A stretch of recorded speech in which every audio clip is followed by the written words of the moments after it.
A very good afternoon to everyone, and thank you for joining us for the 10th fortnightly session organized by Knowledge and Awareness Mapping Platform. I, Arika Mathur, convener of CAMP, will moderate this session today. So today we have with us Mr. Anurag Tiwari, engineer, innovator, and educator, Mr. Ashish Mittal, member of KPMC and project director CAMP, Mr. Amit Shukla, head capacity building group, and our fellow champions. I welcome you all to this wonderful session. Knowledge and Awareness Mapping Platform is an initiative and knowledge alliance of CSIR, NISPER, that is National Institute of Science, Communication and Policy Research under Ministry of Science and Technology with industrial partner NCPL. CAMP believes every student is blessed with a core talent and aims to bring out the best in them through this platform. CAMP was able to identify and recognize 20 national toppers, 286 state toppers, and 1005 district toppers from different parts of India in the years 2019 and 2020. CAMP is back with the 10th fortnightly knowledge sharing session of the year 2022 on coding, robotics, and artificial intelligence. As we know, students are curious and like to explore and experiment with how different things work. Machine language and artificial intelligence are the key drivers of growth and innovation across industries, and the education sector is no different.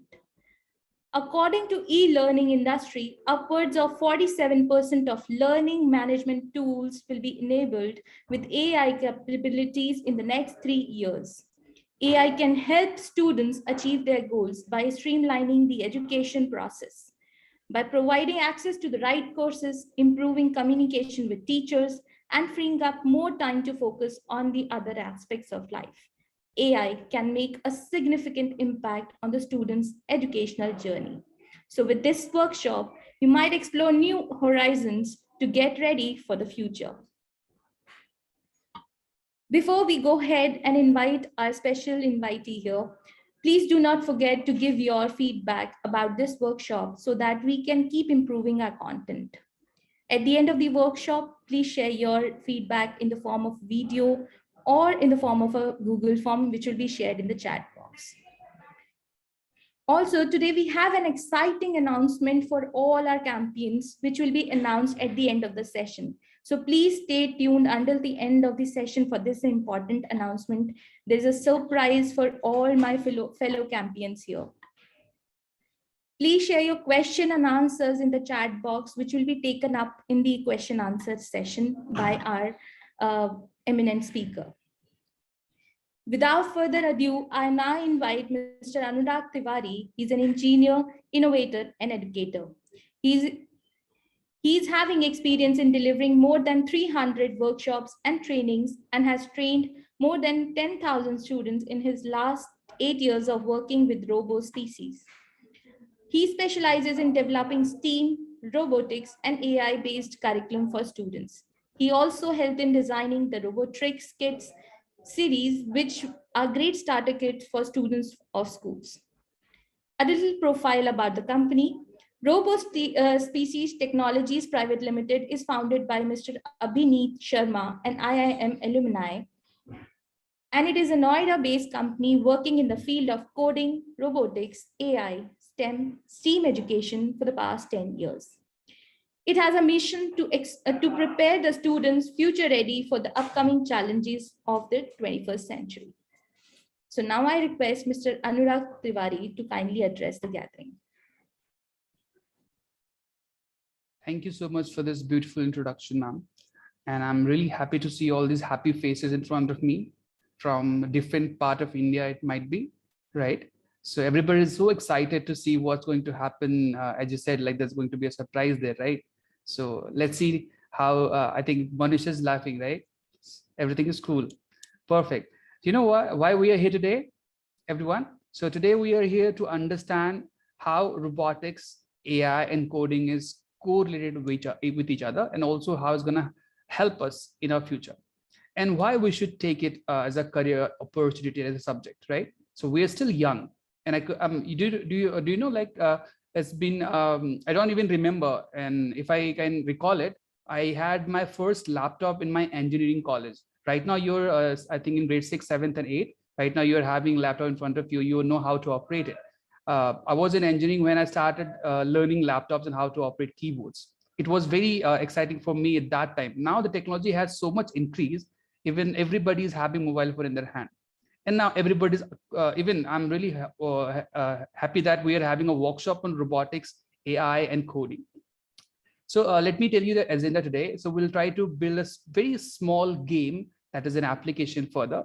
But before that, we'll also look into a few aspects of robotics so we can easily understand what exactly robotics, AI, and coding is all about. Great. Shall we start? Okay, so I'll be quickly sharing my screen, everyone. Please let me know if I'm shared enough. You can just raise a thumbs up, right? So I'll be able to start it quickly.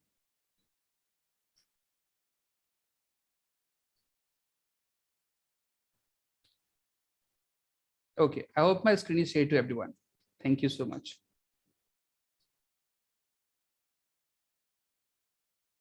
Okay, the very first question arises is what is robotics and how AI is in combination with robotics and other technologies.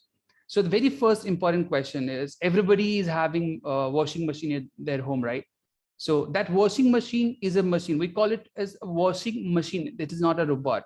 So there should be something which makes it a machine, but not a robot, isn't it? So to understand that aspect, we have to first understand what exactly robotics is all about. So robotics is a combination and a branch of science which consists of the mechanical constructions, electrical and electronics, as well as computer science into it. So if we have all the three elements, so the students, we can understand that there is something robotics there. If it is not, then we can call it as a machine. So I'll give the answer is there itself now. I just said a washing machine do have some electrical and electronic component there. There are some machines which moves and rotates, that is mechanical, but we cannot program it, right? We cannot easily program. If we put our clothes into it, it will wash it. But if there is something left into our pocket, it will wash it though. It won't recognize whatever is there in the pocket. So if any robot is there, it first judges what to wash and what not to wash.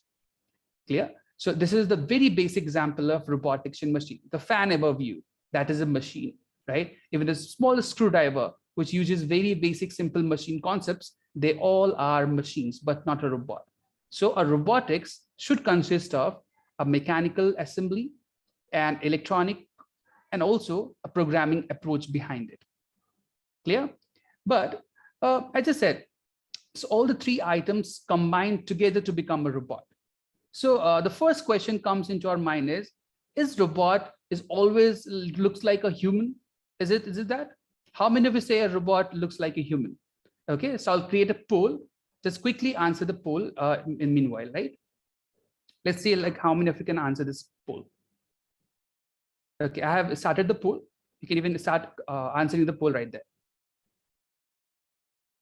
Right? Let's see how many can answer. Great. Give yourself 2 minutes, not more than that. Okay, that will end the poll further. So you can just, I'm stopping the screen and let's see like who is answering. Okay, I got few answers. Okay, a few of them are saying robots shouldn't look like a human always. It is like it can be a software, it can be a machine-like structure, or also it can look like a human. So I think all three answer goes correct in this session. And the second question where you filled out is where have you experienced artificial intelligence in your day-to-day life? So yep, it's not necessary that a robot should look like humans. Thank you so much, Sankal, for your great answer. Right? Okay. Even the second question where it goes, where have you experienced artificial intelligence in your day-to-day life? So a few of them are saying they have seen in shopping malls, and I think it, and some of them are saying while driving car, some of them are saying that they're playing games and they have seen that artificial intelligence happening there. I will definitely answer all the questions. I will definitely let you know about how these all questions are relevant to our session, and then we'll definitely see something interesting after that. Okay, third question, which one of the below is a robot? So somebody is saying washing machine is also a robot. car is also a robot. And of course, Spider-Man in the Marvel universe is also a robot. Great. Okay, so which one of the below requires coding? And everybody's saying all of the above. So 69% of the students said it's all of the above. That's true. So all of them requires coding, even if you develop an app or a game, or you make robots, or you just build softwares or websites, you need coding or programming behind it. The third one, where it says 63% of people said that the Curiosity Mars rover is robot here. That's perfectly true, because as I said, washing machine is a machine. It's not a robot, because we cannot program it. It cannot understand the instruction given by any human. Even if I just talk about car is manual driven. Of course, it comes like if you say Bumblebee from Transformer, that is a robot. It can transform into many different shapes, isn't it? How many of you remember Bumblebee? Raise up the hand, students.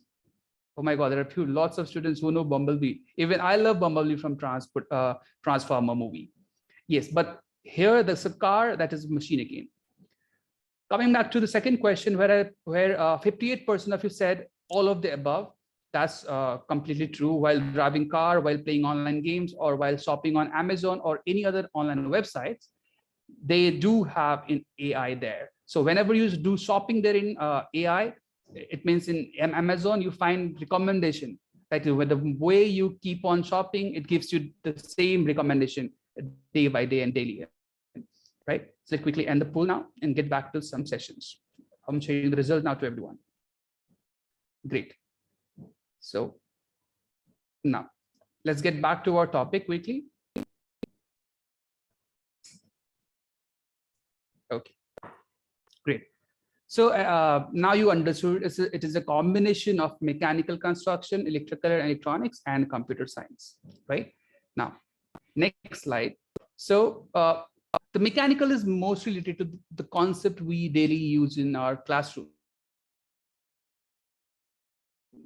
You might have learned in engineering, you'll be learning links and joints, mechanical efficiencies, you'll be learning how to assemble different gears. So that is all mechanical. Similarly, the laws of voltage and current running into the electronics is all in your grade 9th and 10th. If you just go ahead with your books, you'll be able to see the voltage and current and energy resources. So you'll be able to see all this concept that in electronics part. And the most important and the interesting one, where students love doing and building games and apps. So this here, the computer science plays a major role while designing those apps and games. So where we learn algorithm and flowcharts, we also learn loops and sequences. So of course, in your computer science book, you might be aware of these things if you are in grade 9 and 10, but if students are in grade 6 and 7, they will be definitely learning these concepts in for their classes.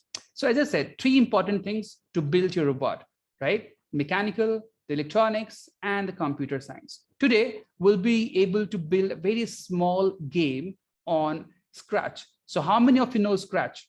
Can you please raise a thumbs up?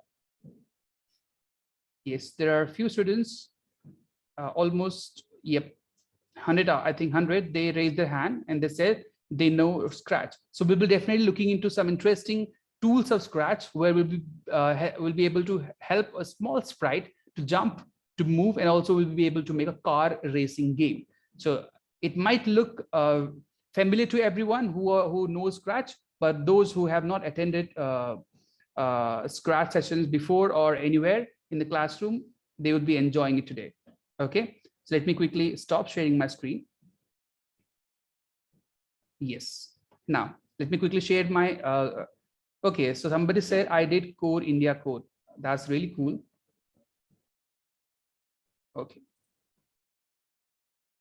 Let me quickly share my screen now. Yep. So I'll be able to make a small game today. And also with the help of few blocks, we'll be able to understand how a sequencing works and how a conditional statement works. So this is a very small sprite which can move left and right. So it can trigger, we can trigger the particular robot or a small sprite just by clicking on a green flag. As I said, I have coded it just to set its coordinate at -180 whenever the green flag is clicked. And then you can move with the help of your keyboards like left, right, space bar is for jump. So we can trigger this motion by just clicking your keyboard buttons. If I just say it's moving forward, that is on right hand side, and left hand side is moving backward. And if you want to jump, I can just press space, right? I can just press space. I hope you can create this very small game with very simple instructions. So I did various basic instructions. So how to start with this? Let's quickly start with this now. So if you are online there with you, if you have laptops, or you can directly go to Google and just write tinkerbricks.cc. It's a very basic platform where you can directly go and program. It's completely free of cost. You can directly go use and you can enjoy there. It's completely free of cost. Just go there and you can build your own games and applications. So I just click on tinkerbricks.cc, and then I got this particular window. Or you just can go to tinkerbricks.cc, and then you can click on start tinkering. I'll just do one more time for you. Somebody who is just following, you can directly go to tinkerbricks.cc. And the moment the application got open, you can directly just quickly do it. Yep. Yes, so you can click on start tinkering, and the moment you click on start tinkering, the window gets open. There is very basic sprite of Scratch will appear. You can just delete it if you don't want it. Now, so that today's task, we'll be able to make a car racing game today. Okay, so the car racing game, whenever we build any game, so we have to first understand what is the goal and the objective behind any game or applications. How many of you know PUBG? How many of you? Oh, I think all the 1,000 students will raise their hand. I know you love PUBG a lot. So in that particular game or any game, there is a character, right? There's a character who basically plays the game. And after that, the character basically plays the game into a window. We call it as an environment. The environment can be anything. If you have used Minecraft, so if the player do also have an environment. So first we'll have to add a player which will play the game. So here in the car racing game, the player or the character in our case will be a car. So there are two ways to do it. Either we can design our own car, or we can directly have a pre-built car from the sprite. So I can click on choose sprite here, and I can directly search car. You can directly select any car you want. But if you want to draw your own car, you can directly go and paint your own car. So I'm going to paint my own car. So this is how my car will look like. Very small block. I'm not that good at designing, students. So I know you know better designing. So I'll try to make it as good as possible. So there are a few tires, which looks a bit weird, students, but yes. I'm just going to show you how a very basic game of car racing game looks like, right? I'm just turn this into white. And similarly, I'll turn this white. So it looks like a tire. Now we have created our own character, right? So this is a small character. I'll just name it as car. Great. This car, if I need to move this car, I have to give it instruction to move it, because as I said, anything won't work unless you give instruction to the sprite. So what I will do, I'll try to go to code, and to move this car, I'll try to click on left or right. So this car need to dodge few other cars coming in front of it. So if this car is a bit bigger, you can also resize the car by just giving different percentage. So I'll give it as 50%. It will resize to 50%. Great. So even if you want to see on whole big screen, you can click on the bigger screen and you can go back there. Click, right? So now I'll click on sprite and go back. See, if I click on the green flag, I can go back there. So just it got hanged a bit. Just give me a moment.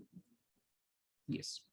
Now, so this is the first character we have made, that is the car. Now we also need the environment, as I said. So environment for this car racing game is basically the road. So we'll be developing a small road over which the car can move around. So I'll click on backdrop, and I can create my own backdrop.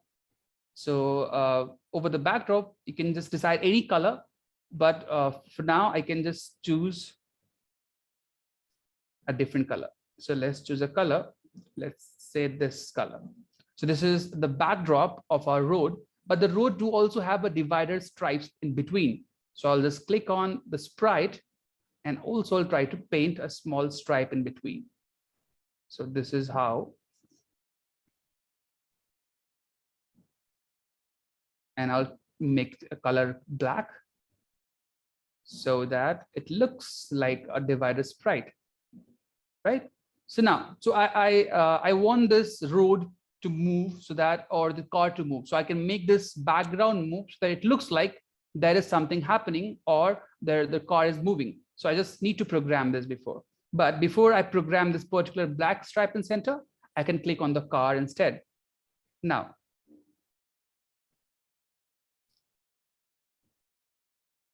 the first very important thing is to start the game. So to start the game, I will use the very basic command called green flag clicked. So when this green flag is clicked, right? So we'll be able to run the code. Now, so when the green flag is clicked, I want the car to be here always. So if you just click on the car, you'll be able to see the coordinate here. The position of this car is 24 in X direction and minus 124 in Y direction. So I'll set the coordinate by clicking on the motion and I'll set my position. You know why it's done? Because whenever the game starts, I want my car to be there at that place.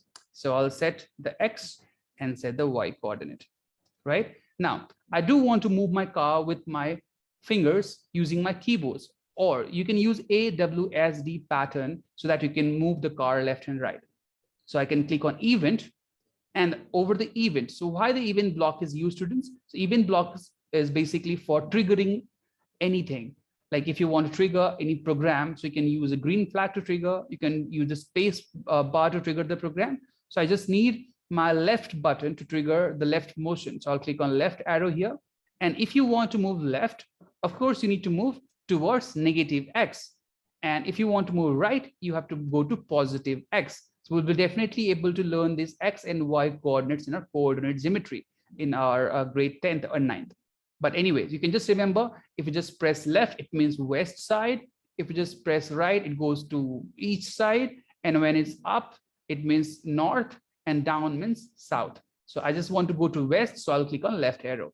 So when the left arrow is clicked, so I want my robot or this particular car to move 10 steps towards left. That is 10 steps left. Or I can just say change my coordinate of X.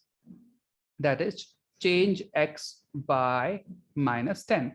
It's very simple, right? Let's check. So I'm clicking on this button, left arrow, my car is moving on left. Similarly, I'll duplicate the whole code and I'll turn into positive 10, right? So in this case, what will happen? So just pressing on the right will help me to move this car on the right. This is how my car started moving. You can also give different pointers. Why this 10? 10 is basically the number of pixels it's moving towards left and right. If I just put it as 20, it will move more values towards left and right. So 20 left and 20 right. So now this is how I can move my car now. So my car is now able to dodge all the obstacles coming in front of its students, right? So all the students will be able to make it very easily. So just what I did, I'm gonna revise it for you. So I have two characters here. The first one is the car, which I just programmed to move left and right. And I also had set its coordinates so that whenever the green flag is clicked, it always starts from the center. The second one is the backdrop I chose. This is the backdrop I chose. I didn't program any backdrop. I didn't program this backdrop to move or to change. That's why there's a blank code here. I have clicked on the car. That's why I have coded the car. So whatever you click, you have to see if you have coded that particular sprite or the backdrop. Now, coming back to the next part. So I want this car or this particular screen as moving. So I want this screen to move, right? So I want the sprite to move. So when a green flag is clicked, I just program this particular sprite. So what I will do, I will set the coordinate here wherever it is. So it is on 35 positive X and Y positive. So I'll go to X and Y, set X and set Y. So this is where it will start from. This is where this black step starts from. And in loop, I'll use a loop here. So this forever loop is basically an infinite loop, students. So whenever you use this forever loop, whatever block you put inside, it will keep on running forward. Clear? So in the forever loop, I want this stripe to move downward. If I say downward, it means south side, right? So in south side, I have to just put it as negative y. So click on forever block and just drop it there. So this is a sequence. Whenever the green flag is clicked, this particular stripe one, or we can call it, rename it as well. We can rename it as stripe. Okay, stripe. So the stripe will be moving towards downward. So I'll just click on motion and change the direction of y by -10. So everybody can understand why I'm putting -10. If it is downwards, if it is negative y, if it's leftward, it's negative x. If it is upward towards north, that is positive x, and towards east, that is positive x. So I can keep this stripe moving towards downwards. I click on green flag, it's moving downward, but it's stopped here, students, because we have not given any instruction what it should do when it reaches y minus 355. It's not doing anything because it's reaching the edge and it's look, the code has ended, right? Because our frame is this much only. We do have just 2D frame. So in this case, what will happen? I'll put a condition. Now I'll go to control. So this is a conditional statement we'll use, right? So this is a conditional statement. We'll just say when the value of the y is going to be less than. So I'll use an operator. Whenever you use any math operator or logical operator, you just go to operators here. So like less than, equals to, multiplication, division, whatever you want, you can just drag from this particular block. So I'll just say if the value of the y, that is motion, and select your y coordinate. When the y position is less than -300, let's say if this -300, then what it should do, it will go on the top. It means wherever it had started from. So this is where it had started from. So 35 and 99. I'll click on green flag here and you'll see the difference. See, now I got my road moving. I can move my car from left to right, and this loop is happening again and again. It means it seems to be the road or the car is moving in forward direction. This is a very basic step I did. Let me quickly clarify what exactly I did. Let me click on stop button. So the program will stop here. The car and the stripe. The car is not moving for you, basically.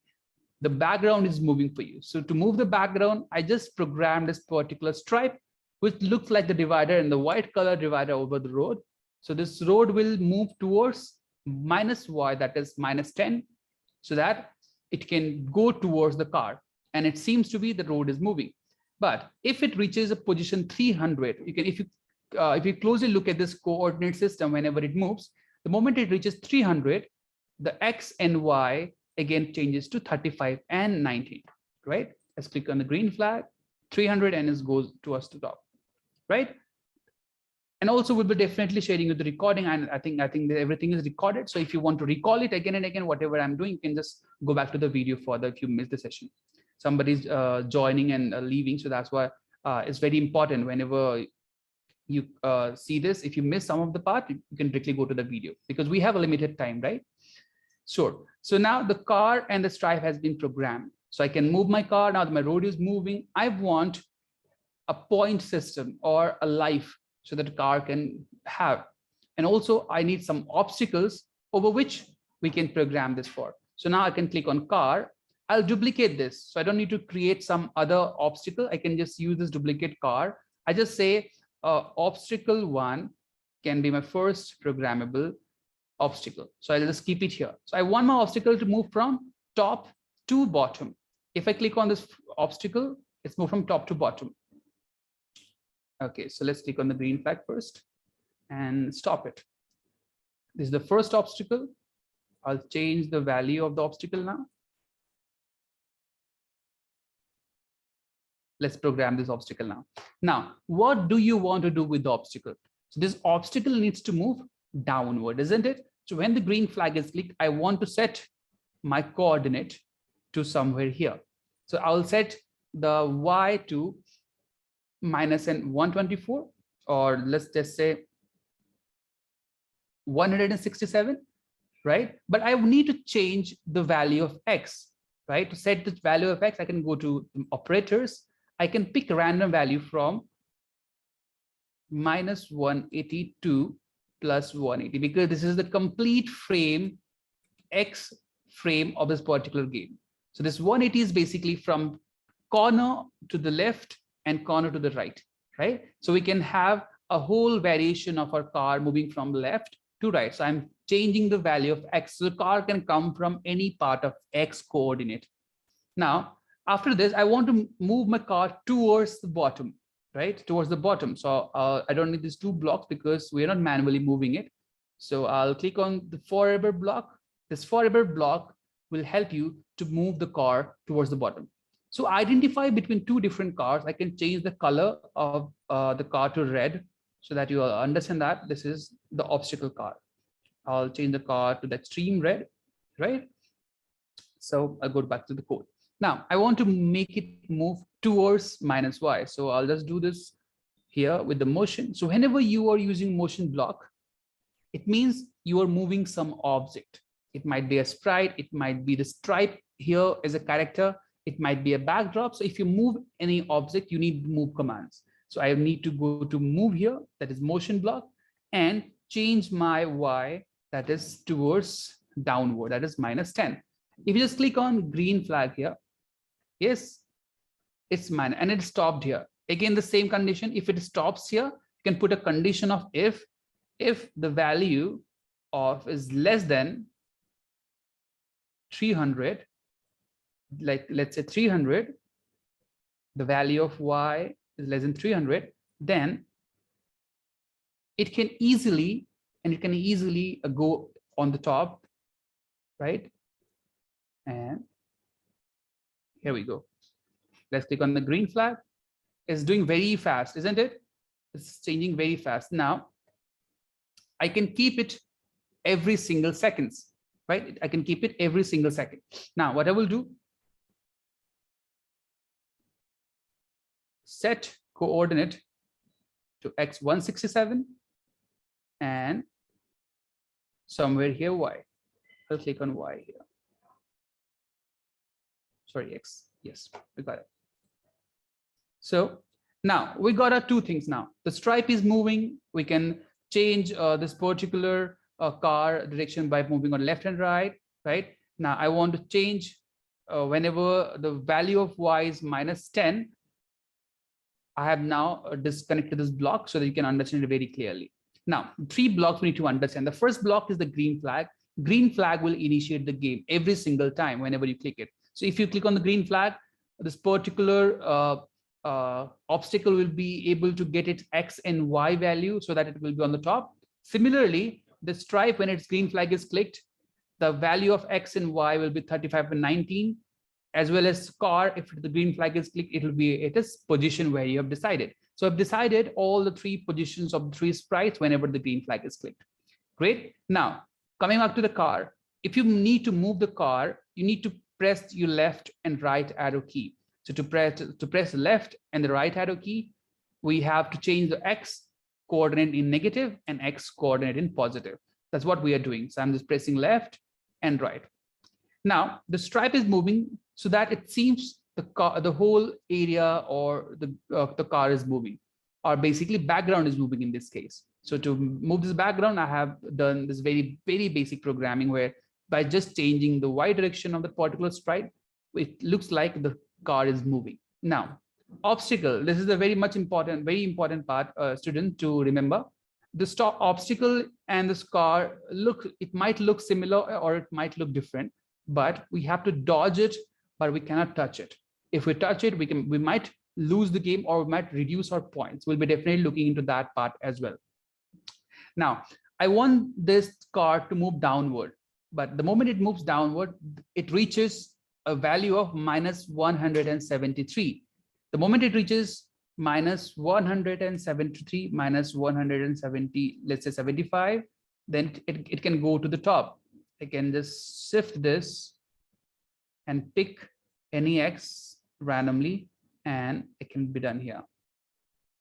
Great. Now click on green flag here. It goes there. Now it's coming from different positions of X. So I just tried putting it, but it's touching the car. Have you observed it? Yes, it's touching the car, but it's not doing anything, right? So what I will do, I can program if the obstacle, that is OB1 car, touches our car, the player car, I can just rename it as a player car. This one as a player car. So this is the player car. So you cannot touch the player car. If you touch the player car, you can reduce the points. So here we can do two different things. First, we can increase the points, right? We can increase the points, as well as we can increase the points whenever you pass the time into the game. And whenever you touches, you can lose your life. So one is the score, that is the variable which is going to vary. And the second is the life. So I can create a two variable out of it. So let's create a variable here. I'll click on variable, click on make a variable. So I'll click on score, SCORE. This will be the score which will keep on increasing whenever you pass your time over this particular road. And the second is life, which will be decreasing whenever you touches any particular sprite. Great. So now, what do you want your life to be there whenever the game starts, right? So that's a question. So I want my game to start with a score or life of 10. Let's say life of 10. So I'll just set the life value to 10 whenever the green flag is clicked. But my life will decrease whenever I touches, right? Whenever I touches what? Whenever it touches the car or the obstacle car. So my life had been set to 10, and also the score has been set to 0. So the score should be 0 initially, but the life should be something you can decide for the car. Now, in for double loop, I want this car, if it touches, right? If it touches, I just say touches the obstacle car, then what should we do? We can reduce the life, right? Change the life by 1. We can just go to operator or the variable, change life by -1. I can reduce the life whenever it touches the car, and it can go back to this initial place. Go back to its initial place. Now, that's a good thing we can do, right? So whenever the car touches, let's see if it works. Let's see this basic part. So we just did a very basic step. We have to first understand what need to be done whenever you program. So we have to make a story whenever you are making any game. So the story should be, what is the outcome, right? In this car racing game, I want to score points and I don't want to lose life by touching and hitting other cars, that is obstacle cars. So in this case, I have created a variable where score can be changed and the life can be changed depending upon the situation you create over the road. Now click on the green flag. I can move it. My life is all good. Right now, I'm not touching any car, but if I touches, my life decreases, right? My life is decreasing so fast. So in this case, what should happen? It cannot keep on touching, right? Whenever this particular car touches it, it can go back to some random position. I can just go back and click on operators and pick random positions from -180 to 180, right?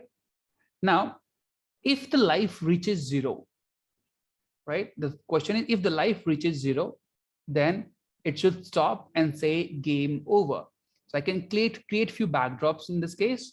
I can create a backdrop where the first backdrop can be start the game, START, or we can just say car racing game by camp, right? I can just click on this. I can increase, and I can also choose few fonts here. I love this font basically, so I can just create like this. Now, I can change this color.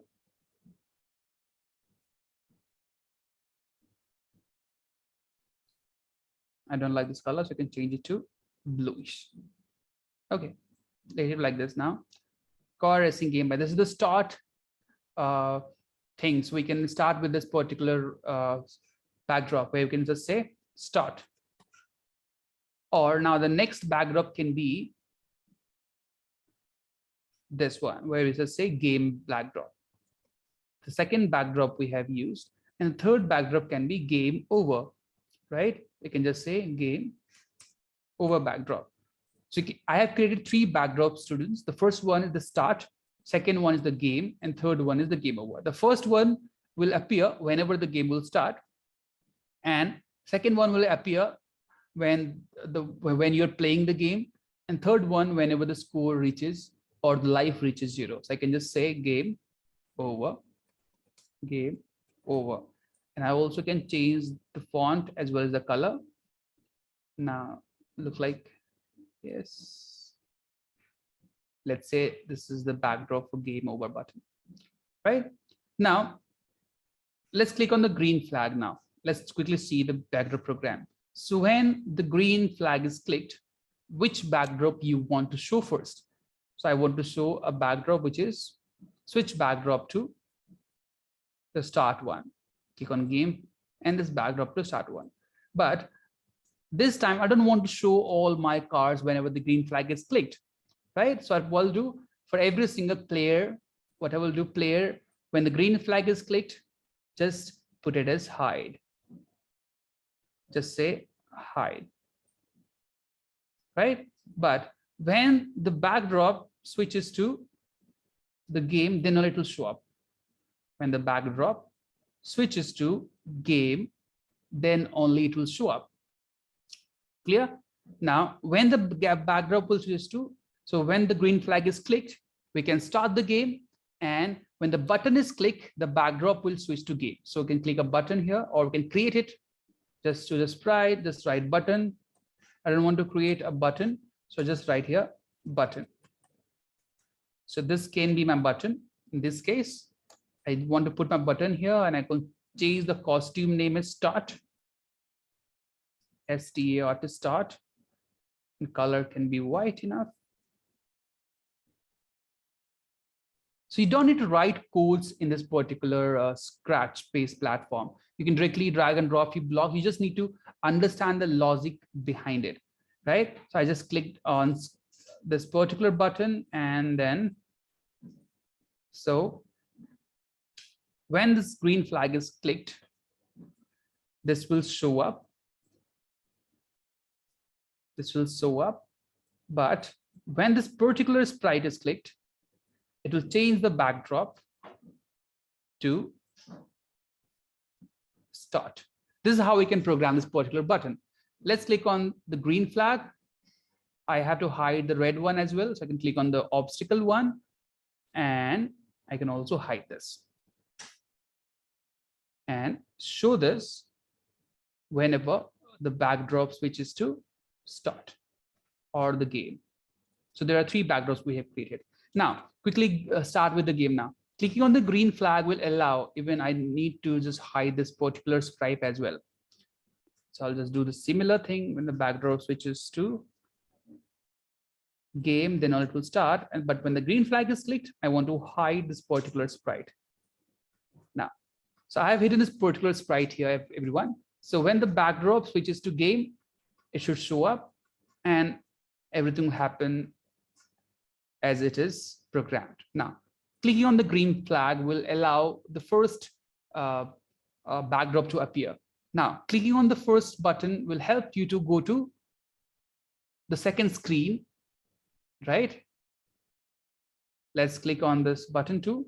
So when the sprite is clicked, switch the backdrop to start or the game. Click on green flag, click on the start. Now the game has started, but it's not hidden. So I have to hide it whenever this is shown up. Clicking on the green flag, clicking on the start button. Now my player should be shown up. So I can show my player whenever the game switches to this particular part. Start. Yes. See. My life is decreasing and it's going to 5, and then it's 3, touching 2, touching 1, and then 0. It cannot go to -1, right? So I can just say if my life is equals to 0, click on flow and the control and the forever block, and also the condition as well as the blocks what we have used initially, if it is equals to. So what is equals to the life is equals to 0. So here we go. Life is equals to 0. It means what we do, we have to switch the backdrop to the game over and hide everything. Switch the backdrop to game over. It's very easy. Now, so for every single block, when the game over block appears, what we have to do, when the backdrop switches to game over, everything should hide, right? So just go to looks and just click on hide. You can copy this whole block to this all the 3 blocks. Click on strive. I have copied all the blocks. It seems when the backdrop switches to game over, hide it. Again, I can hide this particular stripe. Again, I want to hide this obstacle as well. It's hidden. Now, great. Now, quickly, let's start the game. So click on the game here, start the game, and I can move my car left and right, avoiding the obstacle. But the moment the obstacle is touching the car, it's reducing its life. So I'm not a good player, it seems. So now the life goes 0. The moment life goes 0, the game over backdrop will appear. So this is the very basic game we have created, right? So with the help of very basic stripe. So I have used first the player, second the stripe, third the obstacle, fourth button. So all the 4 characters will play their individual role, but in a single direction. When you develop any game or you code it, you have to first, as I said, understand what exactly the end result you wanted to take out. See, the score and the life is visible here in this case, but here I don't have any score increasing whenever I'm increasing my time. So what I will do, I'll go to player, right? Can stop the game first. So initially my score is completely 0, but I have to do in forever, increase the life or increase the score by 1. So what I will do, I'll go to variables, change the score by 0.1. Let's say it will increase very slowly, right? Every single time. And now click on see start button. The score is increasing. This will be your score. Let's see how many of you can reaches the highest score. So you can also display your highest score as well, right? So now while playing this, I might lose my life as well as the score is increasing. Now, the most interesting part about this game is you can do whatever you want, but here the score is still increasing. So what I have to stop it whenever the game over screen appears. So whenever the backdrop switches to game over, stop all. So there's a block called stop all. So it will stop everything up. Yes. Now let's quickly check it. First touch, second touch, third touch, fourth touch, and life is 0. Right? Now the score is 16.3. So you can just say your highest score is 16.3. So this is how you can keep on increasing, how you can also at the same time add characters to the game and also code it. The only thing you require is computational thinking. If you have a notebook down there, you can even write down the terminology called computational thinking, how a computer thinks to solve a problem. So you might need that particular part, the computational thinking concept, so that you can design such games further, right? I know it's very difficult for a first day or the first newbie to understand it. If there are students who already know this game, they might be able to get it, but there are some students who might not be able to get it, because the only thing is in a single hour, this is something I can give you a very basic explanation how the game can be developed just by using concepts. So I have not used anything. I just used few pre-built blocks to develop my own game, right? This is just a very basic car racing game, which I have developed right now. Apart from that, you can also develop many good games. Even you can make your own Mario games, right? People are also developing their own Carom or Ludo. You love Ludo, right? So you can also build your own Ludo game here in this Scratch. This is just a platform just to learn coding.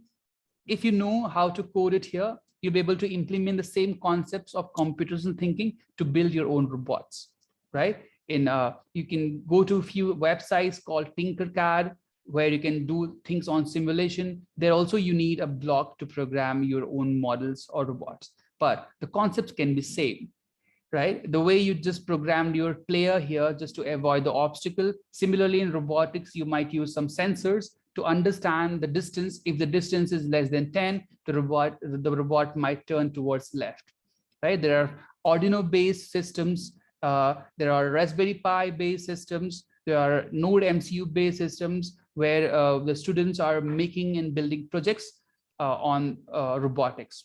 You can build your own small robot just with the help of very basic components like servo motors and IR sensors, ultrasonic sensor, and also programming the same by scratch, and also programming the same concepts, whatever you use right here. All the similar kind of loops you'll be using, the similar kind of conditional statement you'll be using, but the output will be robots. Here, the output is game and app. As you have answered in the poll, even there are AI, you can create your own apps in game with more fun way. So how AI plays a role, students, in this game or any other game? So if you here we are increasing the score and decreasing the life, but the AI can do it by itself. You don't need to keep on increasing the variables, right? So it understands the way you play. It gives you your own characters, and also it will help you to develop. Okay.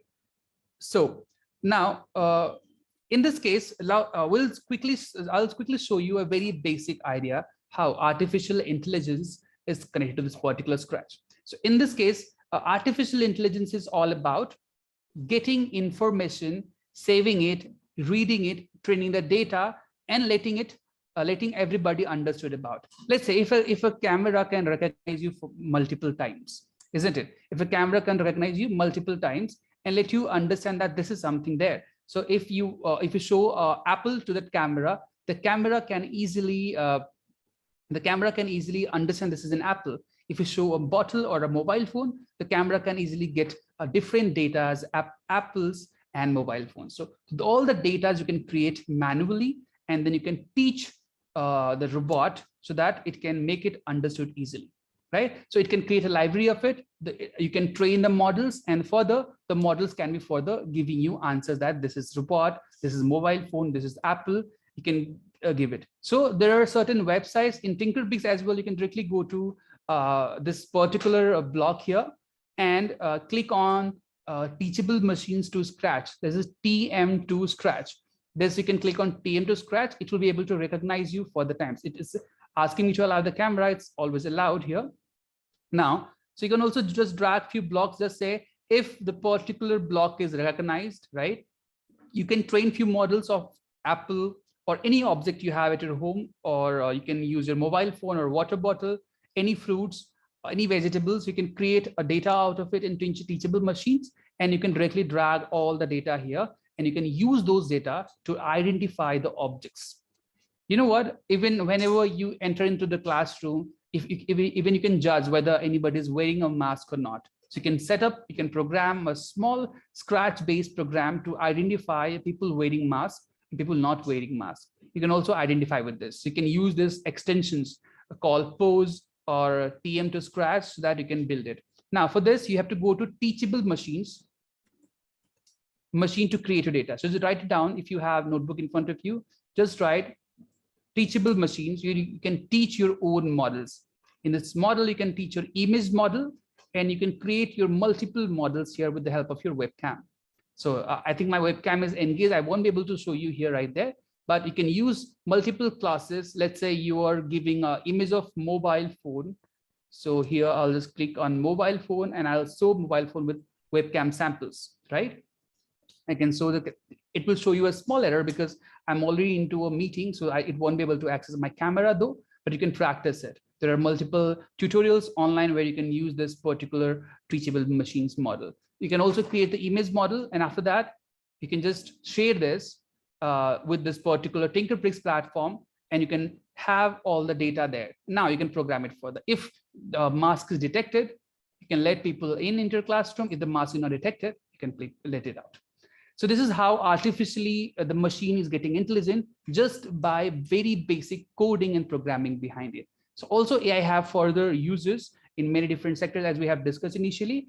The AI has also two different parts. That is, the more core part is machine learning in engineering. So you'll be definitely learning it further. But for now, I would recommend you to go through this Tinkerbricks platform. Show your creativity there. You can create your own apps, games. You can use this extension for AI, create your own teachable models so that you can build your own smart things. You can, attendance system, you can build it. You can check face mask detection system in this particular Scratch game. Okay. Yes. So I hope you love today's session, everyone. So I'm clicking on chat window and I'm pasting you a quick uh, feedback form for this session. I know this session is very less for you in this 45 minutes, but yes, I can show you if you read this recording again, you can get something better. And the one who have already done, they can even get a chance to build this particular car racing game by their own, right? So I'm just sharing you the feedback form here. You can, over the chat window again and again, you can uh, just do it. You can also share a few feedbacks if you have in the chat window. If you have, you can also text me. I can even read it and read it up for you. And also, if you have doubts, you can also ask me for this.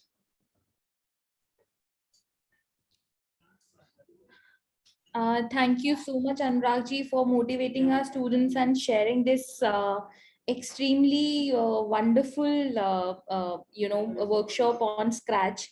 I hope our lovely audience must have enjoyed, and they must have. A lot of them have already worked on Scratch. I was reading the messages on the chat box. A lot of them have already created some animated stories on Scratch, so they were pretty excited about the entire session that you have delivered here. So thank you so much from the entire team of camp for motivating our students and sharing this wonderful insights about AI. Uh, Further to the queries which were commonly shared by all the campions here is that yes, the recording of this session will be made available to you in your logins when you can go to www.cam.res.in. You can log in and access the video, the recording of this session, because I know many of you have joined in between and you were unaware of the previous concepts which were taught by Mr. Tiwari. So please go ahead and you can access this video day after tomorrow. This video, the recording of this video will be live day after tomorrow. So you can go back and you can work on the Scratch and you can revise the concept which was taught. Also, the link of the website on which Mr. Tiwari Anuragji was working, I'll post it on the chat box group so that a lot of you were not able to reach that particular website. So I'll also paste that in your chat box for your reference. I've already done that. You can copy and paste that. I've already done that to everyone in the chat box. Moving on, I have few announcements to share with you before we go ahead and reveal the announcement which we were talking at the beginning of this session. So please like, share, and subscribe all our social media channels for the latest updates and announcement which are there in your chat box. We are available on Facebook, Instagram, YouTube, LinkedIn, and Twitter. The links are available in the chat box. You are receiving the links. You can copy paste those links and keep it aside on your desktop so that you can like and share those social media handles.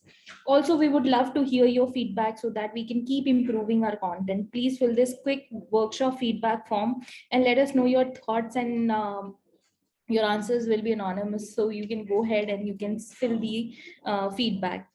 Also, camp has started a new series by the name of Achievers Leaders of Tomorrow. I know most of you have attended that series. We have already completed 2 episodes, and both of them were very appreciated by lot and lot of school principals, teachers, parents, and students. I am getting a lot of queries regarding how you can become the next achiever. So if you want to become a next achiever, if you have created something, if you have invented something which can be recognized on the camp platform.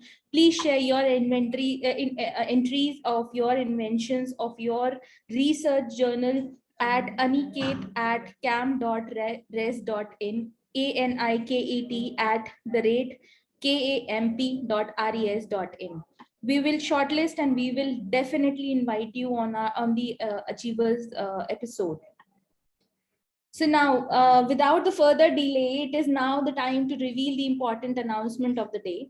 So CAMP is inviting you all for a very, very quick challenge in which you need to answer a simple questions in the link provided you in the chat box. Now the challenge will end at 6 p.m. It is very, very important for you to fill out this challenge right after this session till 6 p.m. The entries will be available and you all need to fill the form and just answer one simple question. One lucky winner from this particular workshop will receive an exciting prize, an exciting gift from camp, and the winner, the name of the winner will only be announced on our Facebook page and group. So don't forget to like and subscribe our Facebook page so that you can get the name of the winner. The winner will be announced today at 8 p.m. So you can go ahead and find the link in the chat box and you can go and answer that question, fill out the details, subscribe our Facebook group and our Facebook page to reveal the name of the winner. The winner will be announced at 8. So this is all from our side. Thank you everyone for joining us. I now invite Vishakha to give the vote of thanks and conclude the workshop.